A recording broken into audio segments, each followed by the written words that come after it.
wà nígbà kan Junior ló kọ rẹ̀ ń jẹ́. Bàbá Junior fẹ́ràn Junior débi kùnkùndùn, kódà ìyá Junior máa bínú gbà míì sí bàbá Junior pé kí ló dé tó o fẹ́ràn ọmọ yìí tó bá ó ti pọ̀ jù, ẹ mọ̀ bọ́ ọmọ yìí jẹ́ bàbá Junior. Ṣùgbọ́n bàbá Junior ò gbọ́ o, ó ní ọmọ mẹ́nà. Lọ́jọ́ kan wọ́n wá ń jẹ nínú lẹ́nu o, níbi tó ti ń jẹun ni Junior ti bú ẹkún.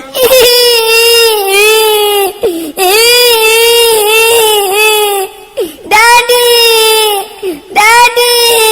Junior, kí ló ṣẹlẹ̀, kí ló ṣe ẹ́?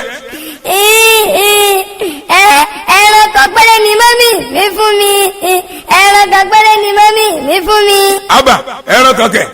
Màmá Junior, báwo ló ṣe lè fún ọmọ yìí lẹ́ran kan? Ìyá Junior lòun ò gbà, ṣùgbọ́n ṣé ẹ mọ̀ pé ọkọ ló lórí aya. Ní bàbá Junior bá kúkú mú ọmọ ẹ̀ lọ sídìí ìkòkò ọbẹ̀. Junior ní wá ń tọ́ka sí àwọn ẹran eléyìí tó láìkì tó fẹ́. Junior ní. Dádì mi ẹ ṣe. Dádì mi ẹ wò mo láìkì ẹran yẹn bá mi mú. Dádì ẹ wò mo tún láìkì eléyìí náà ẹ bá mi mú. Dádì mi tún láìkì yẹn náà ẹ tún bá mi mú. Ká mọ́ bọ̀rọ̀ gùn gbogbo ẹ̀yin olólùfẹ́ Prince Olúṣèyí Àṣàfẹ́ bàbá Yorùbá. Ẹran tó ń bẹ nínú abọ́ ọmọ yìí lọ́jọ́ náà tí ó fi jẹ àmàlà. Ẹran ọ̀hún ọmọ ń lọ bíi 15 nínú abọ́ ọmọ kékeré. Inú Junior wá dùn nígbà tó rí àwọn ẹran wọ̀nyí ló bá ní.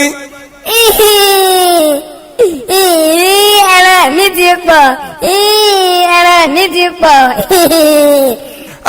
Inú bí ìyá Junior ọlọ́jọ́ ó sẹ́gbẹ́ kan lójú ẹ̀ lé kokoko. Níbi tó tún ti ń jẹ́ ń lọ ni Junior tún ti bú ẹkún lójijì.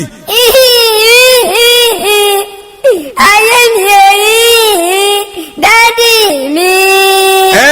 Kí ló ṣe ẹ́ Junior? Kí ló tó ń pa ẹ́ lẹ́kún? Kí ló ṣe ẹ́? Àwọn ẹran yẹn ń disturb mi. Wọ́n jẹ́ kí n ráyè fi òkèlè kan bẹ̀. Bàbá Junior bá wọnú ilé lọ. Ó lọ mú abọ́ kan, ó gbọ́ àwọn ẹran kìdìgbàkìdìgbà yìí, ó kó sínú abọ́ kan, ó gbé ọbẹ̀, ó gbé sí abọ́ kejì, abọ́ kẹta ìyún ní Junior fi ń jàmàlà náà bá tó bẹ̀rẹ̀ sí ní jẹ́ ń lọ. Ká má bọ̀rọ̀ gùn gbogbo ọmọ Nàìjíríà. Nígbà tí wọ́n jẹun tán, bàbá Junior bá pe Junior, ó yá wá lọ wẹ̀.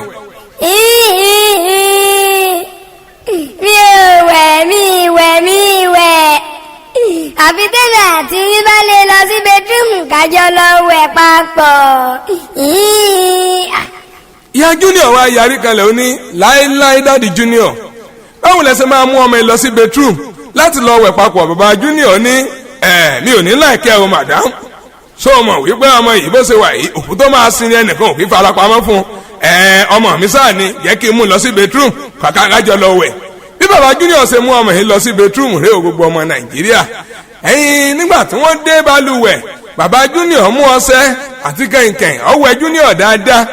Òun náà wá bára sílẹ̀ ó fẹ́ máa wẹ̀. Níbi títí ń wẹ̀ lọ ó domi àkọ́kọ́ sórí yìí. Kò pẹ́ ní Junior bá bẹ̀rẹ̀ sí ní rẹ́rìn. Bàbá Junior sọ kankan, ó tún wẹ̀ lọ ọmọ yìí tún ní.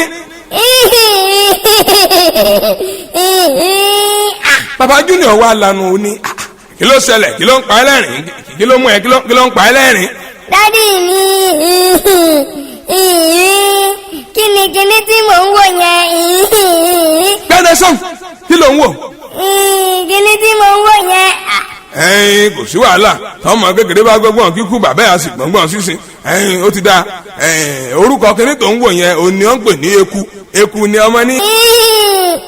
Mọ̀rẹ́kù.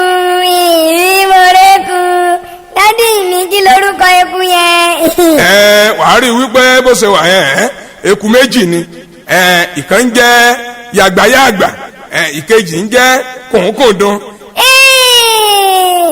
Èmi rí yàgbáyàgbà àti kùnkùndùn. Gbogbo ẹni tí ń bọ̀ máa ń jẹ́ ẹ máa fi ìtàn ìsàrí kọ́gbọ́n. Nígbà tí bàbá Junior wá wẹ̀ tán àti Junior wọ́n múra wọn lọ sínú ilé. Nígbà tí wọ́n dénú ilé Junior ní. Mọ́mí mi nígbà tẹ́lẹ̀ àti dádì mi dá lọ sí bedroom lọ wẹ̀, èmi wá rí yàgbáyàgbà àti kùnkùndùn ẹ̀kú.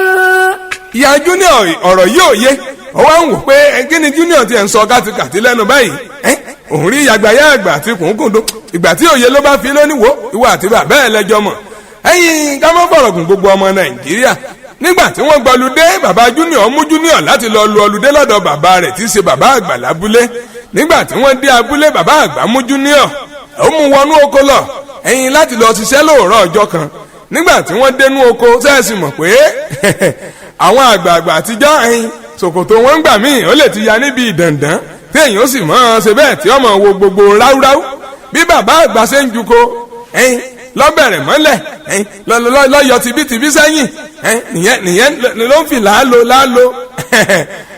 ọmọ lágbára pọ̀ ẹ̀yin kọ̀pẹ́ rẹ̀ ní junior bá pariwo. bàbá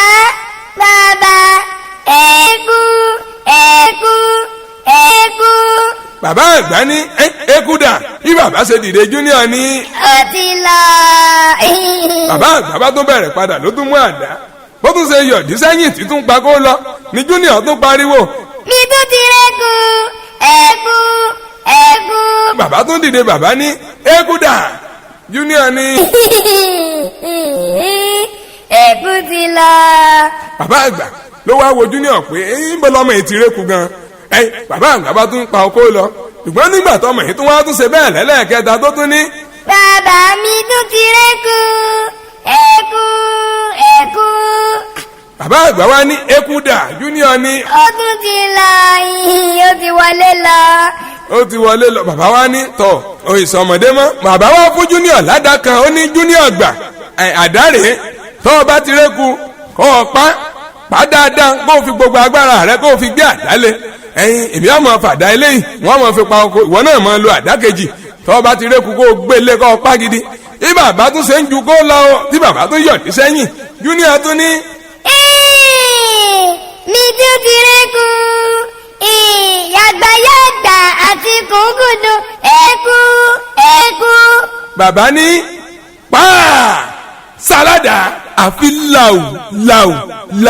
láù tí junior ń gbé àdá lé bàbá níbi ráúráú bí bàbá ṣe ṣubú lulẹ̀ gbà junior ní. mo ti pẹ́kú ẹ̀kú. tọ́ mo lérò pé ẹ ti rí ọgbọ́n kan tàbí òmíràn kọ́ Olúṣèyí Àṣàfẹ́ bàbá Yorùbá ló kọ tèmi international MC and radio presenter títí dìgbà míì tá a mọ̀ pàdé ẹ̀yin tèmi ire la ó fi pàdé o.